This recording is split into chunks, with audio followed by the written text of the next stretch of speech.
Assalamualaikum warahmatullahi wabarakatuh. Alhamdulillahirabbil alamin. Puji syukur senantiasa kita panjatkan ke hadirat Allah Subhanahu wa taala yang masih memberikan kita kekuatan untuk melaksanakan seluruh ibadah di bulan Ramadan. Salat dan salam senantiasa terlantunkan kepada Nabi Muhammad sallallahu alaihi wasallam. Dan semoga nanti di akhir kelak kita mendapat syafaatnya. Allahumma amin. Baik, sore hari ini kita akan bertemu dengan cucu dari Ki Hajar Dewantara. Beliau adalah Ki Nanang Retno Wulanjaya. Beliau yang sudah ada di depan sini. Nah, topik ataupun bahasan yang akan disampaikan ini seputar pendidikan dan kebudayaan. Yang kita tahu dari pendidikan yang kita peroleh sampai hari ini, masing-masing era itu mempunyai masanya. Nah, sejauh mana pendidikan itu bisa membentuk kita sebagai manusia, dan juga membentuk kita sebagai seorang hamba. Dan tentunya muatan-muatan pendidikan ini kan juga luas, tidak hanya untuk kehidupan kita sekarang, tapi juga untuk kehidupan yang akan datang. Nah, dan dalam setiap masa, kadang kita dihadapkan dengan tantangan dan problem. Nah, bagaimana kemudian dari bekal pendidikan atau pendidikan yang sudah kita peroleh itu juga bisa membentengi kita dari hal-hal yang dapat menjauhkan kita dari perbuatan baik ataupun dari kelakuan yang itu tidak sesuai dengan nilai-nilai keyakinan kita. Nah, kurang lebih seperti itu gambaran umumnya. Nanti dari Ki Nanang monggo terserah ya, materi apa yang mau disampaikan. Paling tidak sore hari ini kita ngalap berkah, ngalap ilmu dari Ki Nanang terkait dengan tema pendidikan dan kebudayaan. Selanjutnya kami sumonggokan kepada Ki Nanang.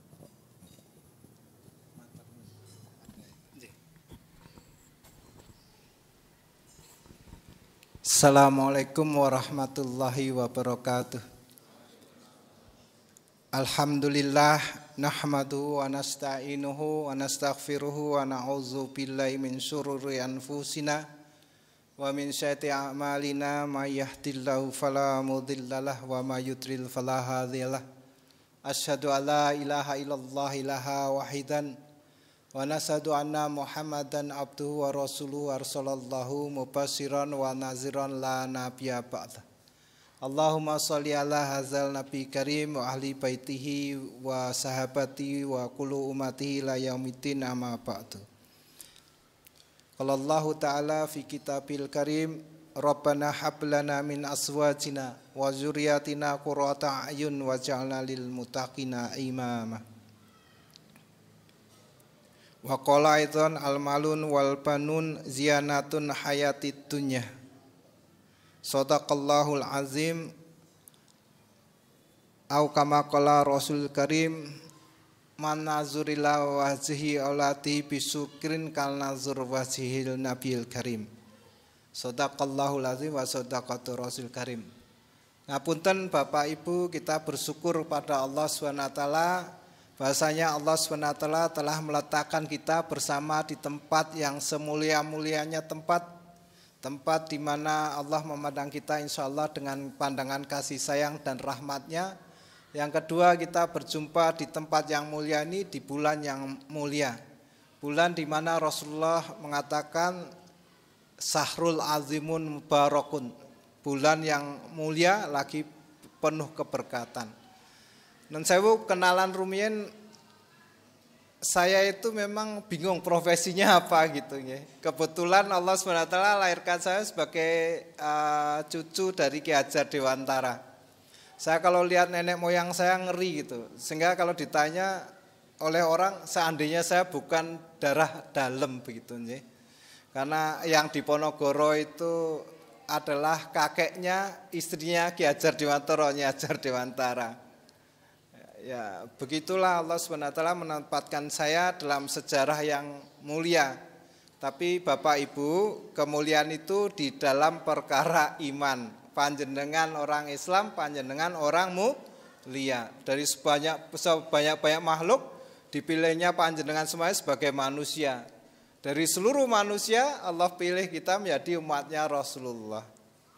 Jadi begitu, meskipun saya itu sering disebut Raing Kesumo Rembesing Madu, tapi non sewu Bapak Ibu, saya ini orang yang sederhana saja. Saya ingin hanya mari kita ngopi bersama, berkasih sayang, bersaudara, ya, tanpa pretensi politik, atensi apapun, kita human being, itulah saya.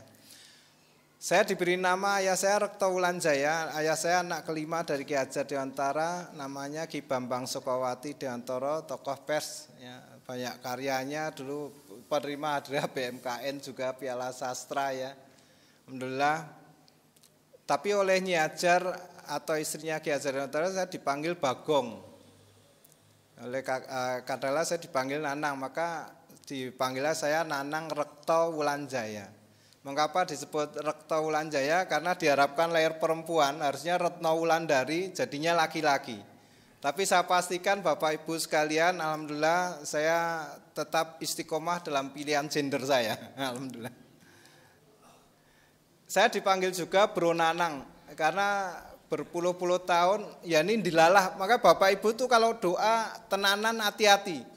Saya ketika SD ditanya guru saya, semua ingin jadi profesor, doktor, semua karir yang cemerlang. Saya ditanya, kamu jadi apa? Saya ingin jadi bapak kasih sayang. Sampai sekarang saya itu didekatkan dengan kaum duafa. Orang-orang yang terlantar, terstigma. Para penyalahguna narkoba, korban pelecehan seksual, anak jalanan perempuan, gelandangan, pengemis. Dan sekarang orang dengan gangguan psikososial yang panjenengan kenal ODGJ, orang dengan gangguan jiwa. Jadi kadang-kadang saya tadi matur sama Pak Anitia, saya itu kalau mata saya melihat seseorang, saya minta ya Allah tutupilah gitu. Karena saya sebagaimana ahli rokok mengenal ini tembakau temanggung atau bukan temanggung, demikian pula saya mengenal orang ini sehat jiwanya atau tidak sehat jiwanya. Maka dalam ini saya disebut Bro Nanang atau disingkat BNN. Tapi nama yang termasyhur sebetulnya adalah BNN gitu. Jadi saya kalau tanda tangan paraf BNN itu Bro Nanang. Jadi alhamdulillah sekarang saya menangani 180 setelah 250 orang dengan gangguan jiwa baik laki perempuan. Suatu ketika saya menangis ya dalam hati karena sebagai seorang profesional saya tidak boleh menunjukkan kelarutan emosi. Jadi ada seorang korban pelecehan seksual dan dia disabilitas mental sekaligus retardasi mental. Jadi double diagnos atau gangguan ganda. Ini saya cerita dulu nanti sebelum ke pendidikan kebudayaan. Saya tanya, kamu ini kan senantiasa pergi ke kuburan ibumu. Karena ibunya sudah meninggal. Apa yang kau lakukan di sana? Saya ke sana cuma bilang, "Mak, tangi mak, aku ngelih," gitu. Jadi orang ini menjadi masalah di kampungnya karena sering ke kuburan ibunya dan sering mengganggu itu. Ketika bercerita itu saya ya Allah, saya menangis dalam hati. Bapak Ibu sekalian, tidak ada perkara yang, itu memang perkara yang menyedihkan, tapi perkara yang paling menyedihkan tidak adanya iman. Nah sekarang dari ilustrasi itu saya ingin bercerita tentang kakek saya. Ki Hajar Dewantara itu semenjak kecilnya dididik dalam keluarga yang memang ahli dalam mendidik. Yang saya Pangeran Suryaningrat itu memang lebih mengutamakan keteladanan. Jadi pendidikan Ki Hajar itu menolak perintah, paksaan dan hukuman. Panjenengan kalau punya anak terlalu banyak diperintah, anak ini tidak akan kreatif. Kalau anak ini dididik dalam paksaan dengan alasan mendisiplinkan anak, maka anak ini akan cenderung menjadi pemberontak ketika besar. Tapi kalau anak ini salah dikit diberi hukuman, maka anak ini tidak akan berkembang secara sehat mentalnya. Imam Ghazali mengatakan perkembangan anak ini terganggu karena kesedihan yang dialami. Dan kesedihan yang dialami karena penyumbang atau remote kausanya itu adalah pola asuh orang tuanya. Jadi pada waktu kecil Ki Hajar itu suka melihat ya, Ki Hajar itu ayahnya punya sahabat Kiai Zainuddin. Beliau kelahirannya tanggal 1 Ramadan.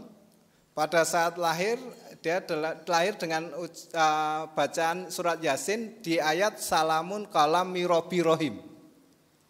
Terus sahabat yang buyut saya, Suryaningrat, Kiai Zainuddin, berikan aku hak memberi nama anakmu. Karena perutnya buncit, disebutlah Jemblung Trunogati. Jadi kakek saya itu kecil Jemblung Trunogati namanya. Karena yang jenenge kiai-kiai Jawa dulu itu memang wonge basiroe kasafnya itu luar biasa nggih. Anakmu ini besok menyimpan banyak pengetahuan. Nah itu saya ingin cerita latar belakang kenapa konsep pendidikan Ki Hajar ini itu menjadi mendunia. Dan WHO itu memberikan gelar beliau Ki Hajar Dewantara as a pioneer of critical pedagogy. Jadi Ki Hajar ini adalah pelopor pendidikan yang memerdekakan. Finlandia itu menjadi pendidikan nomor 1 karena mengadopsi pemikirannya Ki Hajar. Tapi semua pemikiran Ki Hajar ini bermula dari keluarganya. Kemudian ketika Ki Hajar Dewantara dia disekolahkan, dia melihat teman-temannya tidak bisa sekolah. Dia punya teman yang pintar namanya Sariman. Nah, Sariman. Dia tanya, ya kenapa temanku tidak bisa sekolah seperti aku? Maka yang Suryaningrat itu jawabannya itu menjadi kata sakti. Ini grand design, Mas Jasir ini grand design kakek saya. Jadi dibalik Ki Hajar itu yang buyut saya, bukan Ki Hajar. Pangeran Suryaningrat. Pangeran Suryaningrat mengatakan, jika begitu yang kau pikirkan, maka berusahalah kamu agar kamu bisa memberikan pendidikan untuk mereka. Itu ternyata tertanam di alam bawah sadar. Bapak Ibu kalau ingin punya anak cerdas, usahakan pilihan kata kita itu yang memotivasi, yang menginspirasi, yang memberi apresiasi. Wah anak kok elek banget. Aku dadi anake jawab enteng. Bapake sapa? Kowe Bu anakmu, ibu meneh gitu. Bapak iki ora sayang apa karo ibu ki? Saya ketemu neng dia, bapak roda mendem untuk ibumu gitu. Itu dipastikan anaknya besok menjadi bagian daripada barisan. Aku harus ngomong roda politik rak wani, pon jadi dugdeng begitu nggih. Kaya Namrud, Firaun begitu. Ternyata bermula dari ucapan Bapak. Seperti saya doa itu, coba doa saya itu. Ada tokoh itu yang dalam konstelasi presiden saat ini tidak ya pokoknya suaranya begitu. Saya pernah lo besok jadi menteri pendidikan gantiin kakekku. Yang benar Mas Nanang, ternyata betul jadi menteri pendidikan. Karena ayahnya itu seneng, ayah beliau itu saya seneng kalau Mas Nanang tuh kultum kadang-kala rodok dugal begitu nggih. Anti mainstream. Karena saya itu menghormati kuburan mbah-mbah saya, jadi roda anti mainstream. Jadi Ki Hajar itu kemudian tertanam bahwa saya harus membuat sekolah untuk bangsa saya. Dan setelah malang pelintang, maka jasa Ki Hajar itu satu, yang memberi nama Indonesia itu gagasannya Ki Hajar loh. Ki Hajar itu bagi saya mastur wal maknun, dia mutiara yang tersembunyi. Dan ini diutarakan oleh Sanusi Pane, meskipun tidak dikenal, turut menjaga zaman. Ternyata beliau pinter itu satu doanya Mbah Zainuddin, yang kedua kata-kata ayahnya, jangan sedih anakku, kau kelak akan bisa memberikan pendidikan untuk teman-teman kamu. Maka konsep pendidikan Ki Hajar itu pendidikan semesta untuk rakyat. Artinya rakyat itu kalau sekolah rasa bayar. Terus kemudian dia pendiri partai politik pertama Indonesia Party. Jadi sejarah partai pertama yang mendirikan itu kakek saya. Dan dia yang memerintahkan Soekarno untuk membuat dekret presiden ketika Bung Karno datang ke tempat kakek saya. Dan Ki Hajar itu orang yang menjaga kehormatan temannya meskipun dia berselisih. Jadi kata Ki Hajar itu rak wong Jawa nesu itu sing metu kusumo, bunga yang indah. Makanya disebut raing kusumo. Rembesing madu ya tidak ada dendam. Jadi dalam kitab Al-Hikam Syekh Ibnu Athaillah mengatakan kalau kita punya iman maka tidak boleh ada kebencian kepada siapapun. Allahumma fir lahum warhamhum. Doa untuk kakek saya dan Ibnu Athaillah, dua orang hebat. Merinding saya kalau cerita kakek saya itu memang bukan karena saya cucunya, beliau memang seorang, kalau bagi saya, kalau Cak Nun bilang sunan ya, kalau saya bilang aulia mastur nih, orang yang disembunyikan. Termasuk perjanjiannya dengan Mbah Dahlan untuk membagi wilayah kerja. Gitu. Mbah Dahlan itu 14 tahun lebih senior. Ya. Dan pada waktu di negeri Belanda, Ki Hajar ini mulai berpikir, saya harus menuntaskan apa yang menjadi gairah saya, yaitu membuat pendidikan. Maka ketika dia membuat konsep pendidikan nasional, karena terlalu asyik masuk, orang ngerti bahasa Arab itu indah, asyik masuk ya. Allahumma lazatan nazuraila wazihilkal karim. Ya Allah, berikan kami semua ini kelezatan memandang wajahmu. Wasauqa ila liqaika, dan kerinduan bertemu denganmu. Jadi Ki Hajar itu pada waktu beliau musim salju, dia teringat anaknya yang barep Bude Asti itu kedinginan dan cenderung akan histromia karena salju apalagi di Eropa kan. Maka beliau telah mendatangi putrinya, dan dia melihat putrinya sudah membiru, dipeluknya dan dia berkata berhamba kepada sang anak. Maka dari peristiwa itu lahirlah sistem Among, atau yang sekarang diadaptasi oleh pemerintah Indonesia menjadi simbol Kementerian Pendidikan Tutwuri Handayani. Tutwuri Handayani itu kisah sedih Bapak Ibu. Saya kalau bicara soal ini bisa nangis, karena putrinya itu karena lahir di atas kapal ketika dibuang ke negeri Belanda di musim dingin di tengah samudera, sehingga perkembangan otaknya itu terhambat. Jadi orang sakit jiwa itu salah satu adalah kerusakan permanen pada otak. Ya, ada beberapa sakit jiwa yang memang tidak tersembuhkan karena otaknya memang rusak. Tapi kita tidak bicara itu karena saya berhari-hari setiap malam bicara soal itu. Jadi Bapak Ibu, konsep pendidikan Ki Hajar itu. Dan kemudian Ki Hajar itu pada tahun April 1924 dia mengatakan kepada para cerdik pandai di Indonesia, jika kita tidak didik generasi muda kita dengan garis hidup bangsanya, maka jangan salahkan, kita akan melihat anak-anak kita itu akan menjadi musuh bagi kita. Saat menikah terbukti dereng, terbukti. Dan Ki Hajar paling takut dengan pengkhianatan terhadap anak-anaknya. Jadi setahun ini malah ora ceramah ning cerita mbahku iki. Ini mboten ora Mas Hasir nggih. Maksudnya kalau kita bisa itibak pada orang-orang mulia ya. Jadi ayah saya diajak jalan-jalan oleh Ki Hajar Dewantara 1 tahun sebelum meninggal. Jadi saya ngomong sama Mas Hasir yang panitia, keluarga kami itu kayaknya diberi anugerah memprediksi hari kematiannya. Mudah-mudahan itu tidak ada pada saya karena sudah terbukti beberapa itu benar gitu nggih. Tapi rak wong beriman rak tahu ya malah rak apa ya, karena kan kerinduan ketemu Allah.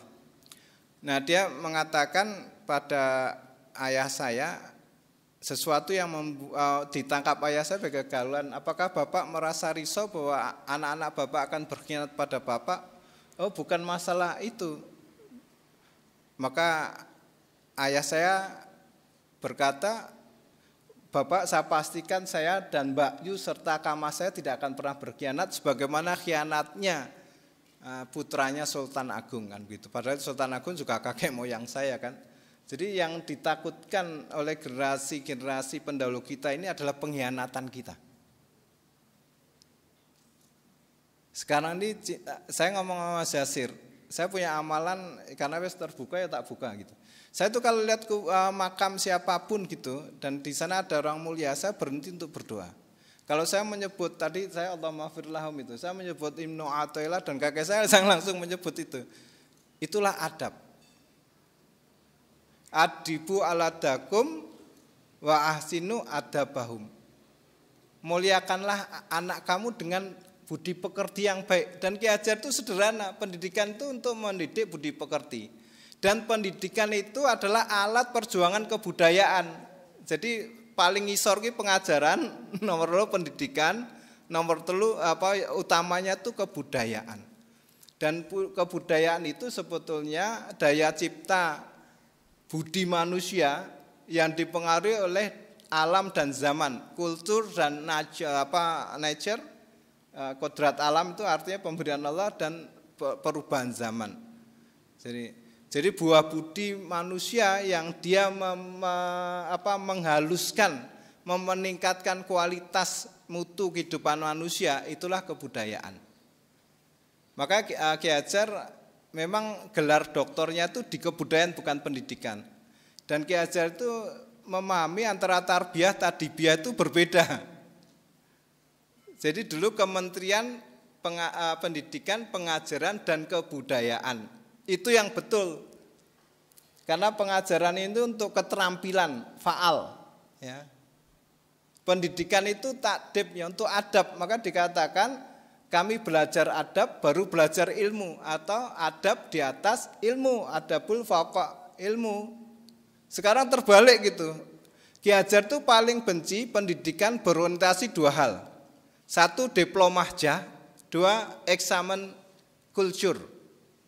Diplomahjah itu apa? Karena ini Ki Gerung bener Ki Hajar Ki Gerung itu apa artinya Ki Hajar tidak menentukan kualitas keberadaban seseorang dari ijazah. Sehingga dalam surat Walang Reh itu juga diceritakan ya, oleh Ki Hajar itu ya dia nenteng gelarnya ke sana kemari tapi perilakunya tidak mencerminkan gelarnya. Itu yang ditakutkan Ki Hajar. Itulah diplomahjah. Kalau pendidikan berorientasi pada diplomahjah atau berorientasi pada gelar. Saya pernah ditanya oleh Profesor Suyadi Suasono, Mas Nanang itu doktornya dari mana? Saya cuma tersenyum kejut gitu. Kakek saya itu membenci kalau kita bicara orientasi ijazah. Karena kemuliaan seseorang itu adalah pada karya hidupnya sepanjang masa, keikhlasan karena Allah untuk negaranya, keluarganya, bangsanya dan agamanya. Itu baru orang top. Sekarang ngapunten kalau diplomahjah itu membuat status sosial baru. Padahal innallaha la yanzuru ila suwarikum wa amalikum walakin yanzuru ila qulubikum. Allah itu tidak lihat tongkrongan kamu. Inilah yang oleh bapak saya disebut kultur tongkrongan. Makanya saya itu tadi kesini seandainya tidak menghormati panitia, saya akan pakai yang paling sederhana gitu ya. Ya itu kultur tongkrongan, karena makanya saya katakan kami sekeluarga itu senangnya itu mari kita bersaudara secara sederhana gitu. Yang kedua, examination culture. Pendidikan kalau diorientasi pada hasil dari pencapaian anak dengan angka-angka itu membuat anak stres loh Pak. Karena bakat, jadi pendidikan itu kata Ki Hajar dari nature ke culture atau dari kodrat alam kepada adab. Karena setiap manusia itu menurut Ki Hajar itu sejak lahir itu punya potensi yang luar biasa dari Gusti Allah. Itulah kodrat alamnya. Enggak ada anak itu lahir tanpa sesuatu yang besar yang Allah punya maksud atas anak itu, meskipun dia disabilitas mental. Saya ini Mas Hasid, teman-teman bahwa yang saya hormati, saya itu melihat sebagian orang yang dicintai Allah itu pada klien-klien saya. Orang mengatakan dia gila, pernah ngomong sama saya, Pak Nanang, saya kalau sedih baca Quran, atase wong edan sedih maca Quran. Jenengan sing normal saja itu untuk maca Quran ora dihalu-halu, yuk tadarusan ora maca Quran. Saya tekon dari diplomahjah examination, klien saya itu enggak masuk. Tapi dia punya adab kultur yang luar biasa loh. Saya sedih baca Quran. Ada klien saya yang sakit jiwa juga ya, pohon sakit jiwa itu banyak lah. Nah, itu keluar dari kamar mandi itu gufronaka alhamdulillah, mau masuk Allahumma azubka minal khubsi, baca doa sunnah itu orang sakit jiwa itu. Kamu kok gitu? Oh, meskipun orang anggap saya gila, sunnah tidak boleh hilang dari diri saya. Luar biasa, demi Allah itu. Kalau nggak percaya nanti ikut saya ke kantor saya, kebetulan saya koordinatornya gitu, Gusti Prabu saya di sana. Jadi Bapak Ibu jangan remehkan siapapun ya. Jadi Ki Hajar mengatakan kalau John Locke mengatakan anak seperti kertas putih. Ki Ki Hajar mengatakan anak itu seperti kertas putih memang, tapi ada garis-garis yang Allah ciptakan dan pendidikan tugasnya mempertebal itu. Kalau pendidikan ini, pengajaran itu adalah keterampilan apa? Survival skill, life skill. Keterampilan golek duit itu namanya pengajaran. Pendidikan itu mengajarkan orang menguasai tempat-tempatnya ketika dalam satu interaksi sosial. Saya lihat ini ya, panitia ini adabnya bagus. Saya tuh orang yang kadang-kadang pengen narik tangan saya untuk disalamin gitu kan. Tapi ya wes lah apa itu, saya menghormati itu adab mereka. Tapi saya bilang, berarti teman-teman saya, adik-adik saya sana tuh orang yang berpendidikan. Karena dia tahu tempat dia ketika bertemu dengan saya. Itulah pendidikan. Mengetahui apa, mengajarkan anak mengetahui tempatnya, hubungannya dengan Allah, dengan nabinya, dengan agamanya, dengan bangsanya, dengan keluarganya, itu pendidikan. Nah sekarang tadi saya kadang-kadang ingin mensederhanakan rodok kangelan. Maksudnya kalau saya banyak orang bicara tentang yang saya itu bahasanya terlalu akademis, tidak teknis itu. Padahal itu ditemukan ketika Ki Hajar di Belanda dan melupakan anaknya, lalu merangkul anaknya. Yang kedua ketika dialog tentang Sariman. Itulah cikal bakal pendidikan, sistem pendidikan nasional yang diadopsi oleh Indonesia dan juga Finlandia. Ternyata dari kisah keluarga. Maka Bapak Ibu, pendidikan itu yang paling utama untuk anak-anak kita. Manahala waladun waladi afdolu min ahsani adabahum. Tidak ada pemberian orang tua ini kepadanya selain memberikan adab yang baik, artinya memberikan pendidikan terbaik. Dalam surat An-Nisa ayat 9 tuh Allah juga tidak suka kita meninggalkan anak yang doifan loh, baik secara fisik, pengetahuan, keterampilan, iman. Enggak boleh. Memang kita tidak boleh orientasi ijazah, tetapi pencapaian ijazah ke status yang lebih tinggi harus diusahakan. Jadi mohon dimengerti, Ki Hajar hanya mengkritik orang itu gemaga dengan ijazahnya, moralitasnya rendah. Leres mboten?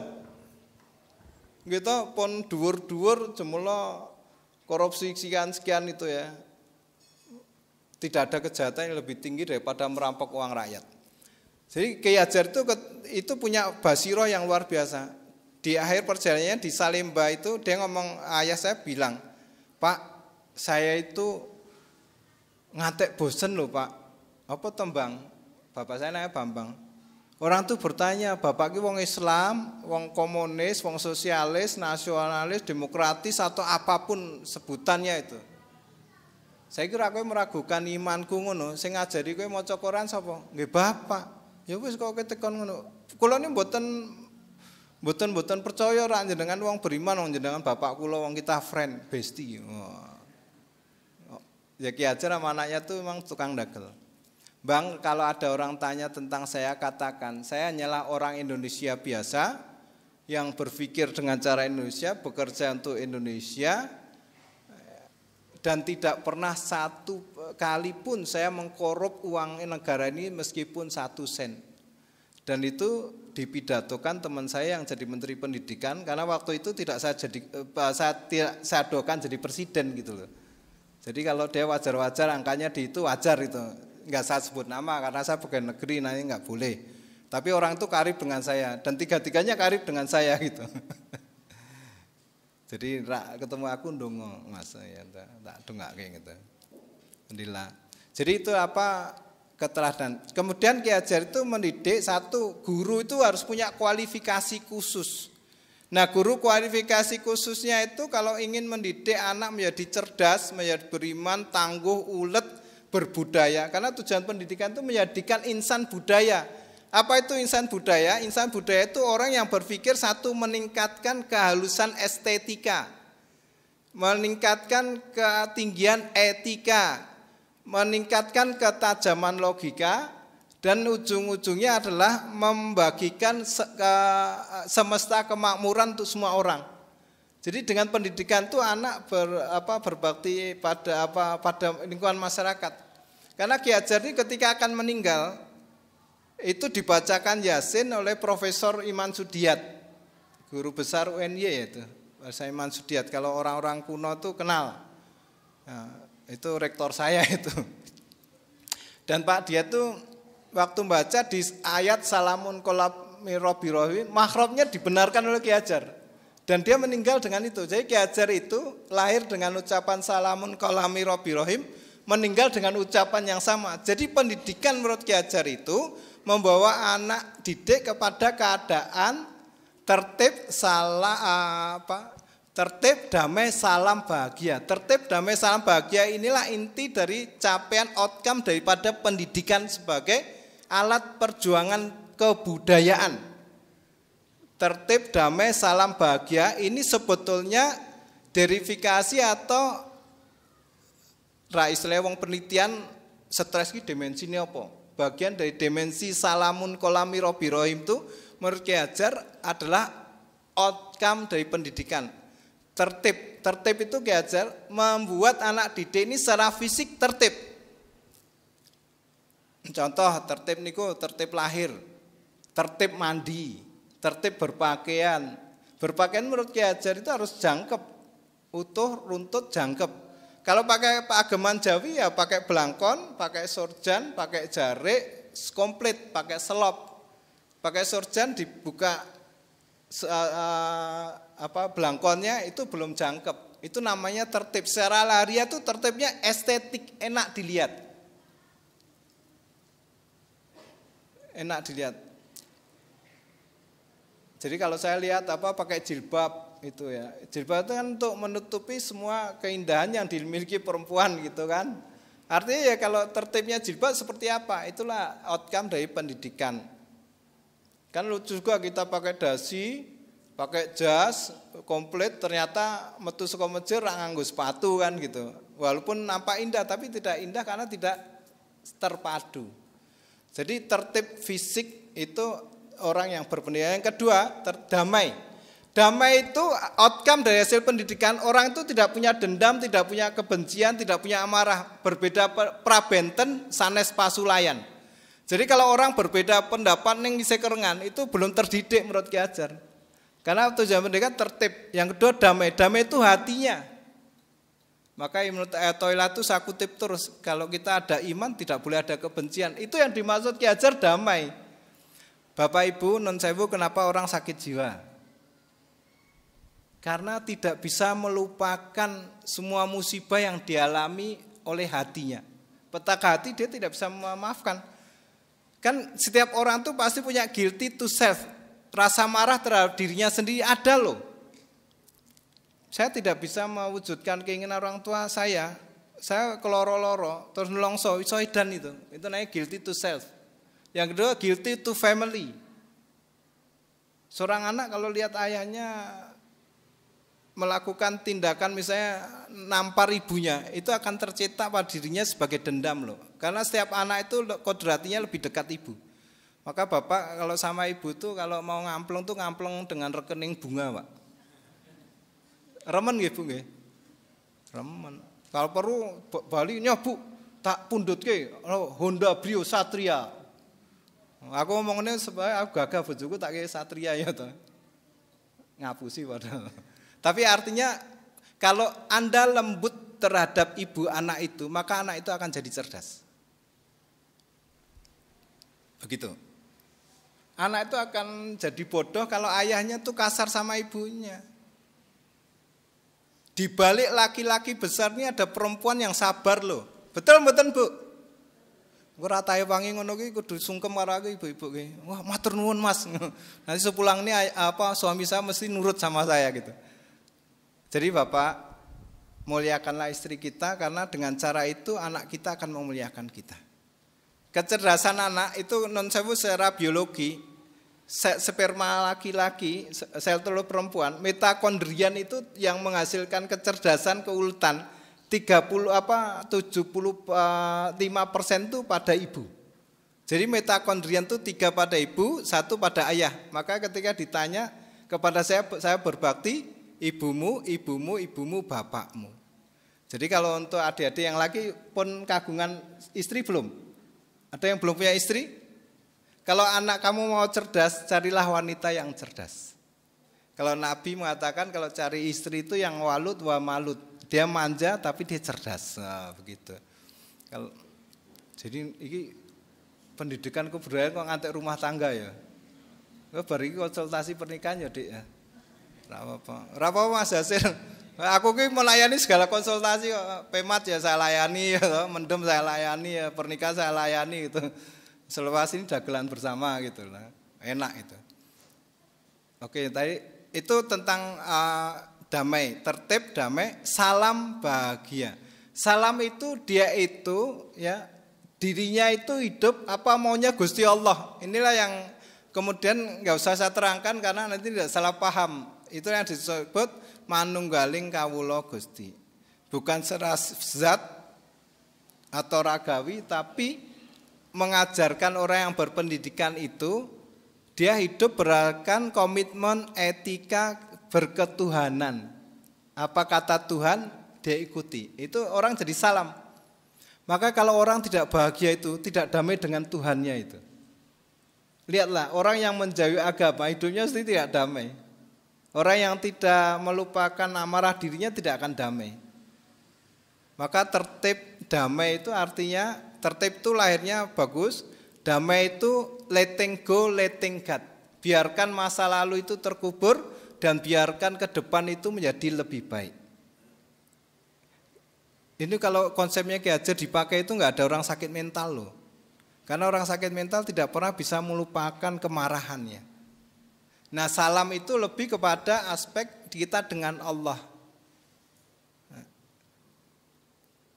Jadi artinya kalau Ki Hajar saya ngomongkan adek ki wong Jawa ki suwung lho, Bang. Suwung niku napa? Suwung ki rumangsa kowe iki mung hambane Gusti Allah. Mung jalmane Gusti Allah. Ora duwe apa-apa, ora iso apa uduk sapa-sapa. La ilaha illallah. Itu ilmu suwungnya. Makanya Mas Hajar ngomong ke yang gede saya Raden Mas Surya Panata atau disebut The Stocking Koneng atau Raja Pemogokan. Itu ilmu alif. Ilmu alif itu ilmu suwung. Ilmu suwung itu kalau bahasa Indonesianya saya hanya hamba Allah, tak bisa apa-apa, tak punya apa-apa, bukan siapa-siapa, yang punya apa-apa Allah, yang bisa apa-apa Allah, yang siapa-siapa Allah. La ilaha illallah, nafi isbat, itulah pribadi suwung. Dan itulah pribadi yang diinginkan sebagai manusia insan merdeka berbudaya. Jadi kalau Ki Hajar itu hanya membuat manusia insan berbudaya. Nah, sampun mekaten mungkin ada pertanyaan atau monggo. Biar saya tidak mendominasi majelis karena ini namanya majelis itu muzakarah, artinya saling memberi taklim wa ta'alum. Saya mengajar tapi saya juga belajar. Monggo Bapak Ibu. Oke, silakan bagi Bapak Ibu yang ingin bertanya tentang apa yang tadi sudah disampaikan oleh Ki Nanang terkait dengan pendidikan dan kebudayaan atau mau konsultasi tentang apa tadi pernikahan gitu boleh. Enggak, jangan pernikahan. Oh. Temanya kebudayaan dan pendidikan jadi. Oke. Terkait dengan pendidikan dan kebudayaan. Tadi kita sudah banyak tahu cerita bahwa gagasan yang sudah dicanangkan oleh Ki Hajar ternyata juga tidak seperti yang kami bayangkan gitu. Ternyata sistem Among itu lahir dari penderitaan anak dari Ki Hajar ataupun Ki Hajar ingin mendirikan sekolah itu karena temannya tidak bisa bersekolah. Nah hal-hal ini kan mungkin baru kita ketahui hari ini ataupun cerita-cerita seperti ini kan kadang kita tidak peroleh dari bangku sekolah ataupun dari buku. Nah mungkin dari para hadirin yang ingin bertanya lebih lanjut terkait dengan tadi yang sudah disampaikan oleh Ki Nanang, kami persilakan, monggo kalau ada. Kalau tidak ada mungkin dari saya dulu nih Pak. Tadi di awal Ki Nanang menyatakan bahwa pendidikan bagi Ki Hajar itu tidak dalam bentuk perintah dan larangan. Perintah, paksaan, hukuman. Perintah, paksaan, dan hukuman. Nah kemudian apa yang harus dilakukan untuk mendidik itu?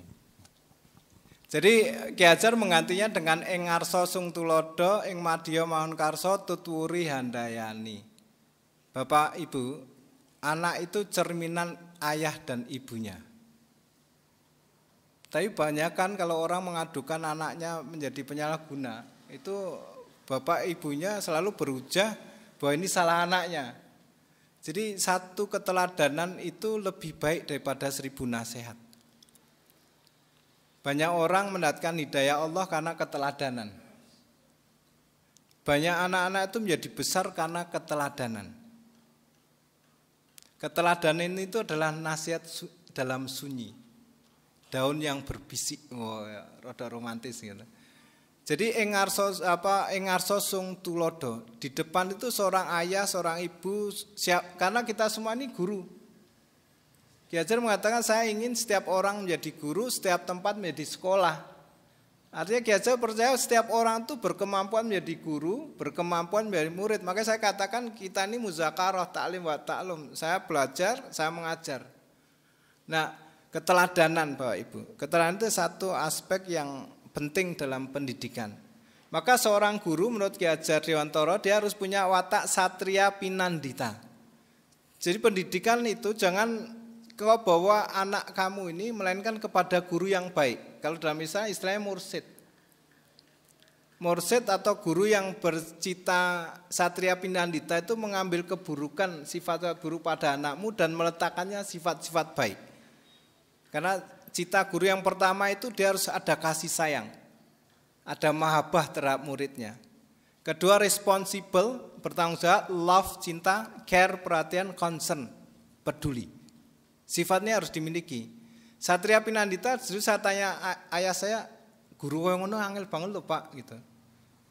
Jadi saya dimaksud yang kakung ki apa toh? Kowe ngerti ranang. Kayak rak wong pinter ngomong. Raku ya udah ulama, raku esok ulama gitu.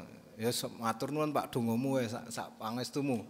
Sahabat Nabi itu pendeta di waktu malam, satria di siang hari. Jadi orang yang dia punya dia usaha sungguh-sungguh terhadap dunianya, tapi dia tidak ya seperti para sahabat Nabi itu. Dia berwatak satria pinandita. Dan saya memang skripsi saya dulu gitu. Pamong berwatak satria pendidikan. Jadi pendidikan dimulai dari kita harus membentuk karakter kita menjadi guru yang ideal dulu. Artinya apa? Keteladanan guru ini faktor yang menentukan keberhasilan belajar anak. Saya suka ngomong sama teman-teman dosen saya, guru-guru. Ini saya punya satu amalan yang diamalkan kakek saya dan ayah saya. Ya. Doakan murid kamu itu di waktu bangun tahajud kamu. Ini yang kayak guru-guru yang saya anjurkan begitu.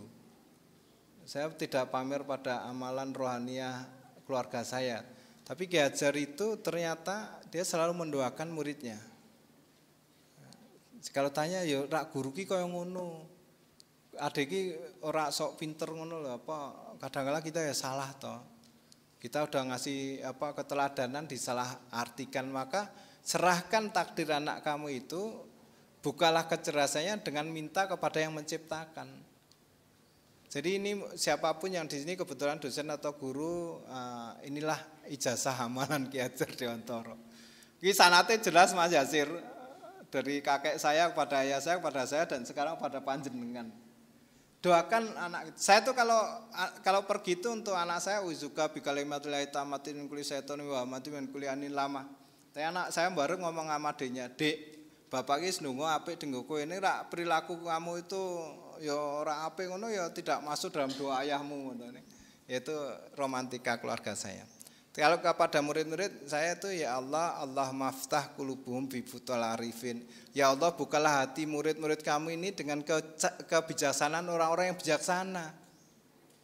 Jadi kalau pendidikan kita ini outcome-nya itu jelek-jelek itu yang di-upgrade itu cita gurunya dulu. Terus mboten. Gurunya sekarang guru itu harus sejahtera dulu. Lagi keangelan kok malah politik. Lupakan. Bahkan guru harus jadi teladan. Dan ini tunjukkan Ki Hajar. Pada saat taman siswa itu digerduk Belanda, kebetulan komandannya orang Rotterdam, Ki Hajar bisa dialek Rotterdam. Tentara Belanda itu mengambil segepok emas dari guru taman siswa namanya Budarmo. Budarmo lapor kepada Nyi Hajar, emasnya dicuri tentara Belanda. Kakek saya kan ngalah itu, artinya di depan pintu gerbang komandan Belandanya ditantang, berhenti kamu. Kenapa? Tentara kamu ngambil emas murid saya. Kalau nggak dipulangkan saya nggak izinkan kamu keluar meskipun kamu tembak saya.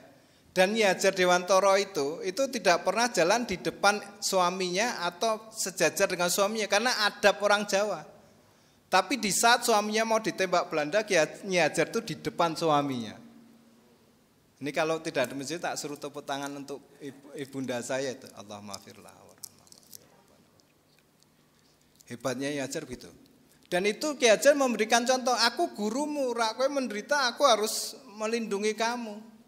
Maka semua muridnya Ki Hajar itu jadi menteri-menteri pendidikan setelah itu, jadi orang-orang gede karena gurunya toh nyawa untuk muridnya.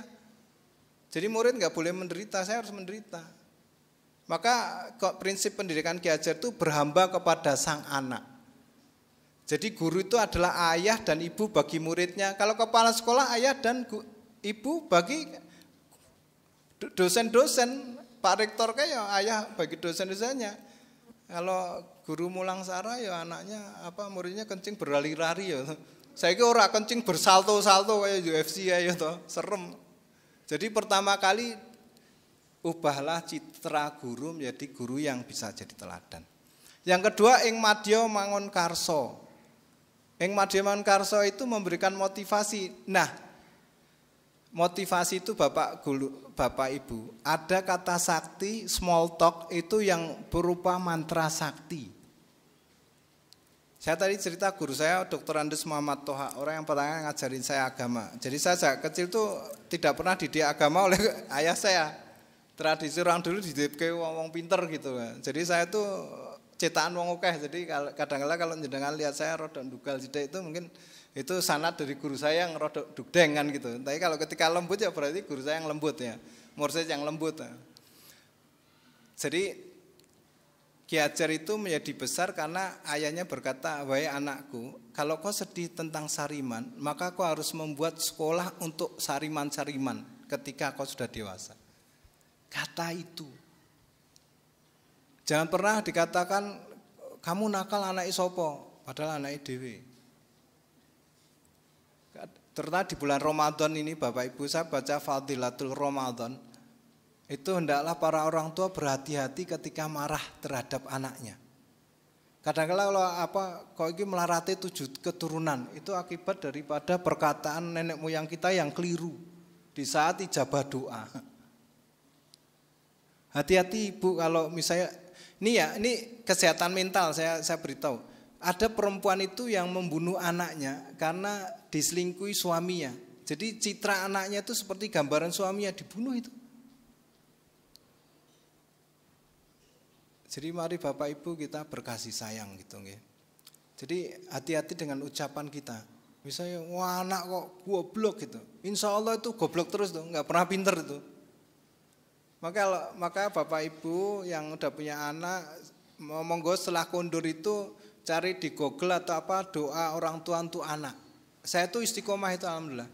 Salah satu doa saya kepada anak saya itu kalau terjemahnya ya Allah bukalah hatinya dengan kecerdasan orang-orang yang arifin dan cahayakan hatinya dengan cahaya hidayahmu. Ya Allah jadikanlah hawa nafsunya menuruti petunjukmu dan petunjuk nabimu. Begitu.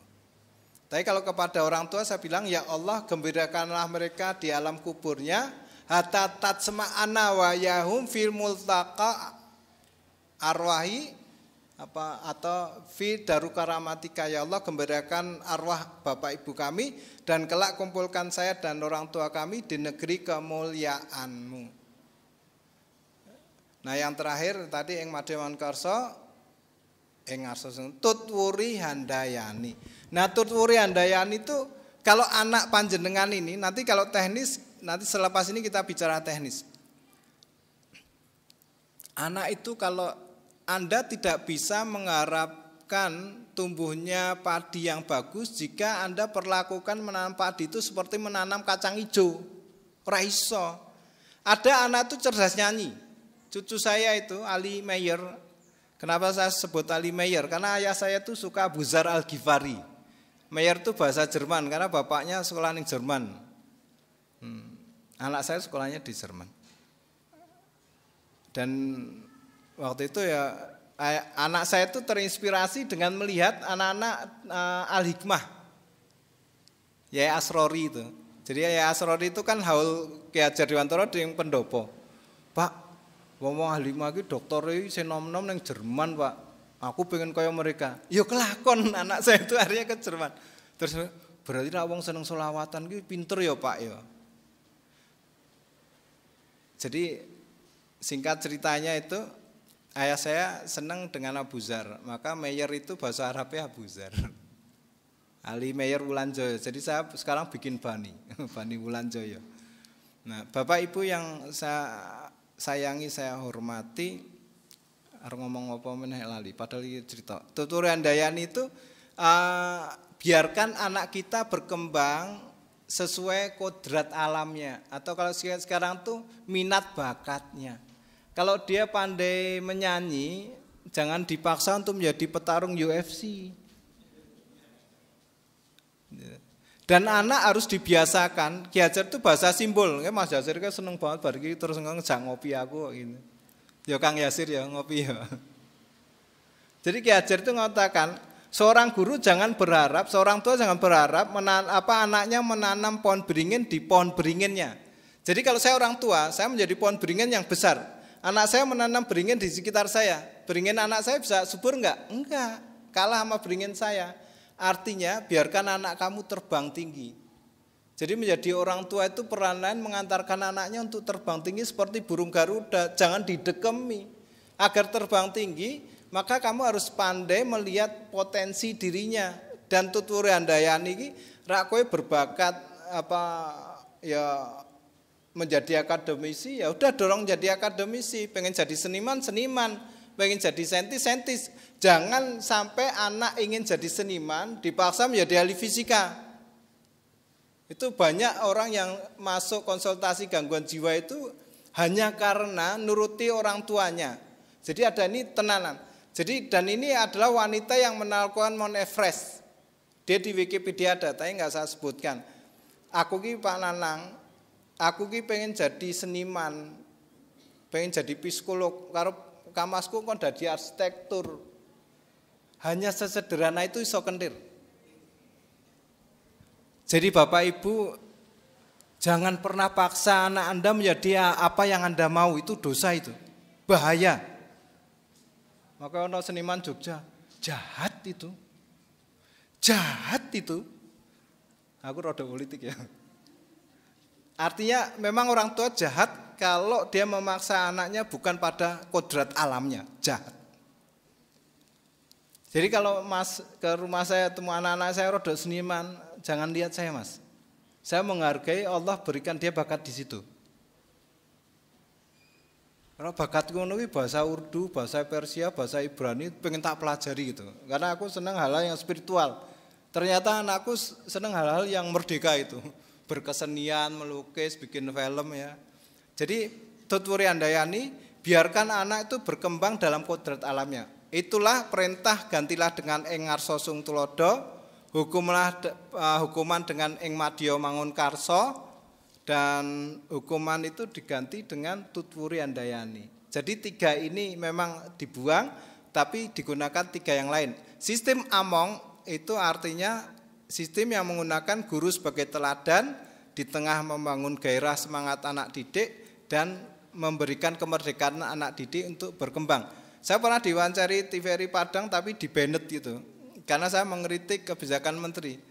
Merdeka belajar itu keliru. Ki Hajar itu mengajarkan belajar hidup merdeka, tidak bergantung kepada orang lain, tidak bergantung pada ijazahnya, kemampuan ekonominya apapun, tapi bergantung pada kodrat alam yang Allah berikan. Begitu.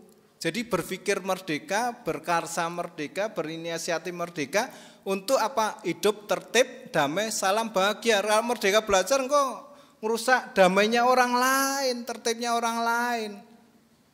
Wah, aku mau belajar bagaimana breakdance nang masjid nyetel breakdance banter-banter ini kan mengganggu tertib damainya orang lain. Tapi saya ini karena tidak punya diploma doktor ya, mau S2 gitu ya. S2 ngene iki banyak orang jadi dokter, profesor tuh karena bimbingan saya alhamdulillah gitu. Rada sombong sithik ra apa ya.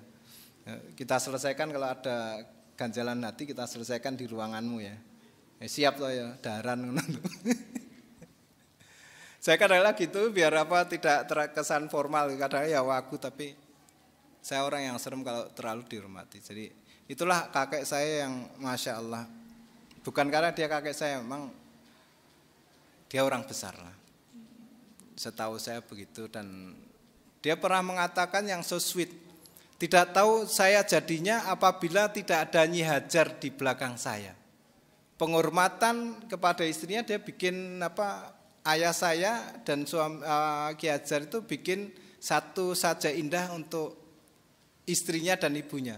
Permata yang indah buat ibunda. Jadi Ki Hajar itu sangat mencintai istrinya dan sangat menyayangi anaknya. Keteladanan beliau itu adalah tidak akan tidur. Jadi ini sekarang teknis mas. Teknis bagaimana bapak ibu, aku lendetan oleh ya pegel. Jadi Ki Hajar itu keterangannya satu gini. Dia kalau pulang bawa oleh-oleh meskipun cuma permen. Jadi bapak ibu, bapak kalau pulang ke rumah bawalah oleh-oleh untuk anak istrinya. Karena satu oleh-oleh kita ini lebih baik daripada kita memberi makan satu orang kampung. Ini hadis loh, ada loh. Begitu nggih. Ibu-ibu itu kadang-kadang diolehi meskipun permen atau hal kecil-kecil itu pertama senyum kecut, kalau enggak merah-merah ya. Tapi lama-lama dia akan menghargai itu kasih sayang suami. Yang kedua ajak istri dan anak jalan-jalan. Ini untuk menjadi anak cerdas. Mas Hasil nggawa anaknya tadi ke sini. Itu memang anak akan jadi cerdas karena anak seneng dijak dolan karo bapak, meskipun anak juga nggak paham. Kalau misalnya dosen-dosen ini kumpulannya akademis ya, basa langit tuh, anaknya ya SD ngono ya radong tuh. Tapi dudukan saja karena itu nanti Allah yang akan mencetaknya gitu. Bukan kita yang mencetak, kita hanya mengantarkan asbab. Siap nggih bapak nggih, habis ini ibunya, istrinya, anak-anaknya dijak jalan-jalan nggih. Nggih Pak Ustadz, mungkin teng 0 km walah. Jamaah masjid gini-gini. Nggih, ora apa-apa jamaah masjid 0 km ra sip, sepakat kita. Yang kedua jangan cerita sebelum tidur. Ki Hajar itu meraktekkan cerita sebelum tidur. Wah iki di foto saya rada ganteng sithik. Rada gaya ben ketok berwibawa. Ki Hajar itu waktu dilantik menjadi Menteri Pendidikan pertama, dia kumpulkan anak istrinya, ayah saya suruh bikin bakmi keramat itu. Nah, ternyata oleh waktu itu berapa ketip ya, uangnya ketip. Itu terus setelah makan bakminya selesai, ternyata di mangkok bakmi ini ada uang. Ternyata ayah saya itu lupa ngasih uangnya ke bakulnya. Jadi nuansa makan bersama ini pendidikan, teknis. Enggak punya meja makan ya linggo, wong Nabi makannya linggo di bawah. Yang penting makan bersama, cerita sebelum tidur. Ora ketang ceritane jagating lelembut. Bu, tak kandhani Bu, anak-anakku sing sutresna iki tak jenenge gundul pringis ngisor Bu Karang Bendu. Wow, ya ora apa-apa. Pon asal dia bercerita, tapi ya kalau cerita ya sahabat Nabi, nabi-nabi, orang-orang mulia, ini keposone ngertine jagating lelembut rawa. Karena yang dirasakan anak itu bukan indahnya cerita, tapi merasa dicintai. Leres mboten? Pendidikan itu harus membuat profesi sosial. Profesi sosial pendidikan wonten sekawan Bapak Ibu. Sepindah anak itu merasa aman. Sekarang anak itu enggak merasa aman loh, karena tahu bapaknya galak atau ibunya galak. Yang kedua nyaman. Kurang pirang menit lagi. Nyaman. Kemudian ketiga cinta dan merasa dicintai. Terus seorang suami sebagai teladan jangan tidur sebelum istri dan anaknya tidur. Mengkaten Bapak, kalau ini puji anak di depan ibunya. Kayak Bu, anakmu pinter tenan ya Bu. Ya Allah, seneng aku anakku ibune nduk kowe iki ya Allah pinter mergo kowe kok Bu. Puji anakmu di depan istrimu, banggakan istrimu. Karena anak akan bersyukur, wah aku duwe bapak sing apik, ibu sing ayu. Begitu, meski ini kita bersabar, istri kita kadang-kadang serosia di waktu malam. Rawo, dengkuran yang indah. Tapi di depan anak ini istri kita harus nampak istimewa. Aku kan mau belani bojo ya kamu ibu ya. Rapopo, berarti memang ibu tuh di bawah kaki ibu ini ada surganya anak-anak kita. Jadi puji, terus kemudian pujilah kebaikan anak. Kalau ada keburukan anak cukup menjep, tidak usah komentar dengan kalimat. Karena anak adalah membuat kesalahan itu hal yang wajar. Makatan Bapak Ibu yang saya tersenani, saya hormati, inilah rahasia mendidik dari Ki Hajar Dewantara. Jadi kalau anak-anak usia 5 tahun tuh didilah panca inderanya, jangan dikasih bumbu-bumbu yang terlalu berat. Berikan pendidikan itu sesuai porsi dan kadarnya. Kalau bahasa sufi itu sesuai makomnya gitu. Nggih, mekaten nanti kalau saya keliru-keliru ngapunten, tolong dimaafkan ya. Tolong dimaafkan, kita saling doa sampai kita semua ketemu di negeri kemuliaan Allah Subhanahu wa taala.